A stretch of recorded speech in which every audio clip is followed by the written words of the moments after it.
सुमित्रा आज दुपारपासूनच खूप अस्वस्थ होत्या.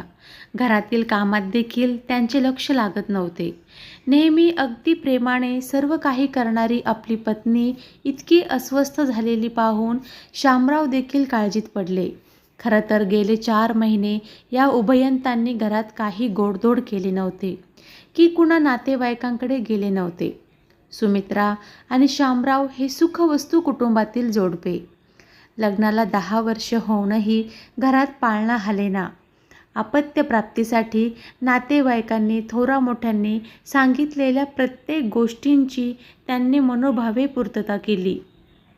शेवटी वर्तमानपत्रातील एका जाहिरातीने त्यांचे लक्ष वेधले. आता हा शेवटचा पर्याय म्हणून त्यांनी डॉक्टर पवार यांच्याकडे उपचार करण्याचे ठरवले. आणि आश्चर्य म्हणजे अगदी पहिल्याच महिन्यात त्यांना गोड बातमी मिळाली. त्यांच्या आनंदाला पारावार राहिला नाही. मोठ्या कौतुकाने बाळाचे सर्व काही केले. स्वराज हा त्यांचा एकुलता एक मुलगा, त्यांचे सर्वस्व होते. दोघांच्याही प्रेमात आणि संस्कारात स्वराज वाढत होता. शालेय व महाविद्यालयीन जीवनात तो एक हुशार आणि अष्टपैलू विद्यार्थी म्हणून सर्वांचाच लाडका होता. पुढे स्वराज महाराष्ट्र लोकसेवा आयोगाची परीक्षा दिली आणि पहिल्याच प्रयत्नात तो गट अ अधिकारी झाला. सुमित्राताई आणि शामरावांना स्वराजचा फार अभिमान वाटत होता. त्याच्याच ऑफिसमधल्या एका सुंदर आणि गुणी मुलीशी त्याचे आधी प्रेम आणि मग लग्न ठरले. रेवती, स्वराजची होणारी पत्नी, ही देखील खूप बुद्धिमान होती. आपल्या एकुलते एक मुलाच्या लग्नाच्या तयारीत काहीही कमी पडू नये म्हणून सुमित्राताई आणि शामराव बारीक सारीक गोष्टींची काळजी घेत होते. सगळे काही सुरळीत चालू होते आणि अचानक एके दिवशी एका वाईट बातमीने सगळ्या आनंदावर विरजण घातले.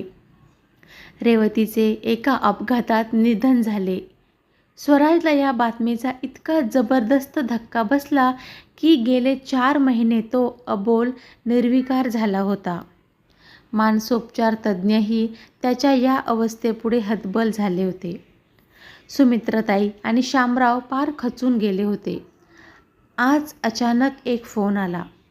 पलीकडून एक मुलगी बोलत होती. तिने स्वराजला भेटण्याची इच्छा व्यक्त केली.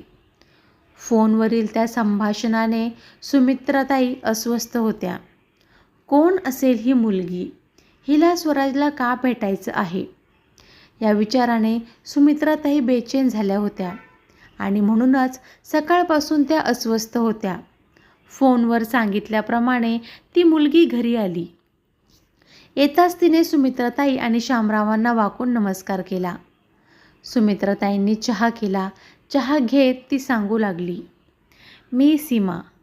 गेली 2 वर्षे हृदयविकाराने आजारी होते. हृदय प्रत्यारोपण हाच एकमेव उपाय डॉक्टरांनी सांगितला होता.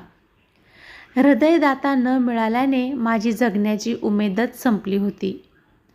पण 4 महिन्यांपूर्वी आमच्या डॉक्टरांचा मला फोन आला.